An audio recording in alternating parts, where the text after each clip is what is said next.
The FBI has targeted black movements and black leaders nearly from its inception over 100 years ago. Its programs have led to wrongful arrests, the destruction of black communities, and even the deaths of numerous black activists. Not once has there been any restitution offered for the agency's often unjustifiable infiltrations, investigations, or surveillances. But that may change. Monday, the Supreme Court agreed to hear the FBI's argument to block a civil rights lawsuit filed by 3 Muslim men from California accusing the agency of illegal surveillance following the September 11th attacks. The case stems from an FBI counterterrorism investigation that involved infiltrating mosques in Southern California to gather information on Muslim communities. The lawsuit accuses the FBI of engaging in religious discrimination by targeting Muslim Americans solely based on their religion and violating the plaintiff's First and Fourth Amendment rights in the process. The Supreme Court will consider whether or not the claim should be rejected due to the government's state secrets privilege.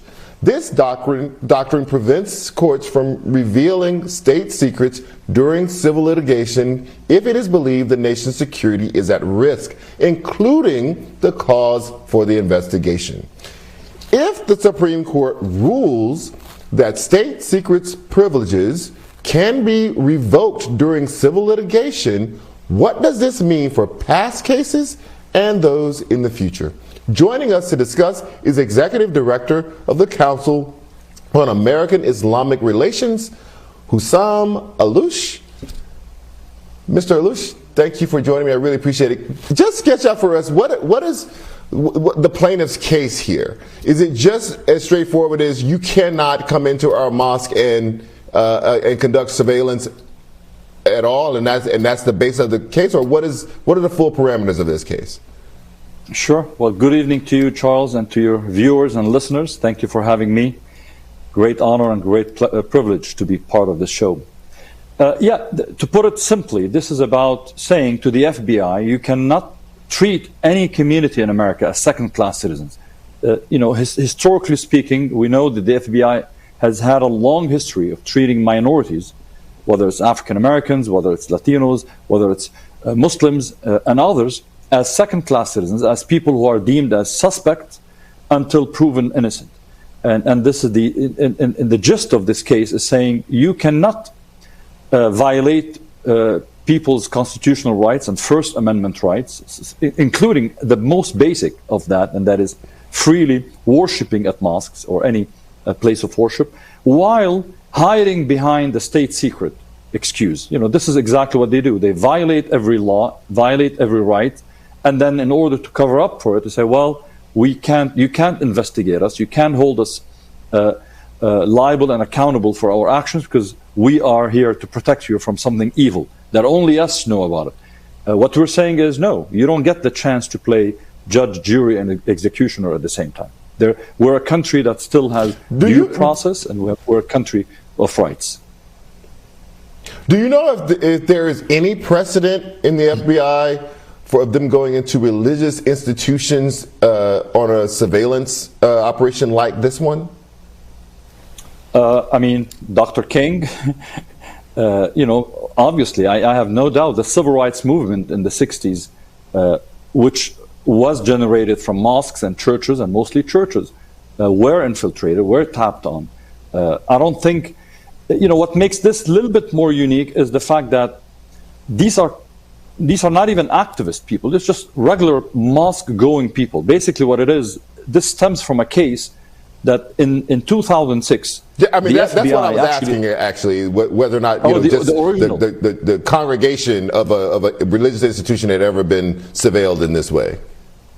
I hope not, because had it been the case that it's just average mosque-going or church-going people being spied on, surveilled, that should be outrageous. I think, can you imagine if this has happened at a Catholic church or a Jewish synagogue? There certainly would have been a reaction, and rightly so. What we're talking about is that the FBI has admitted to recruiting over 11,000 informants. A big chunk of them, a big majority of them, were sent and continue to be sent to mosques with no no reason for suspicion, just sending them to the mosque, because the assumption is if this is a mosque, that means Muslims go there, that means there's something fishy somehow.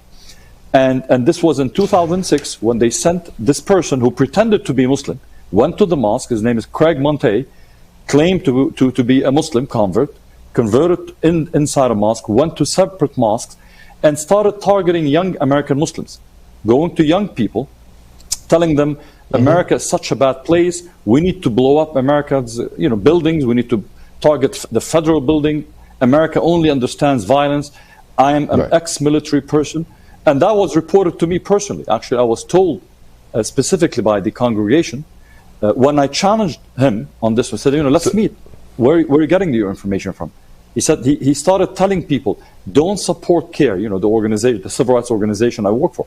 Don't work with CAIR because CAIR is a sellout organization that is on the payroll of the FBI. Imagine the COINTELPRO type of work we're dealing with. So, Mr. Ehrlich, I have like 30 seconds left. I just want to know, what do you think restitution would look like in this case? First, an acknowledgement of the wrongdoing that has happened, systems that will prevent abuse of power by the FBI. It is not acceptable for the FBI to target citizens, people in America who have not committed anything illegal, just on the basis of their race, religion, or any other legal affiliation protected under First Amendment right. We hope that we end this practice so we can uphold our constitutional rights. Hussam Allouche, thank you so much for joining us and explaining this story for us. I really appreciate it. Thank you for having me, Charles.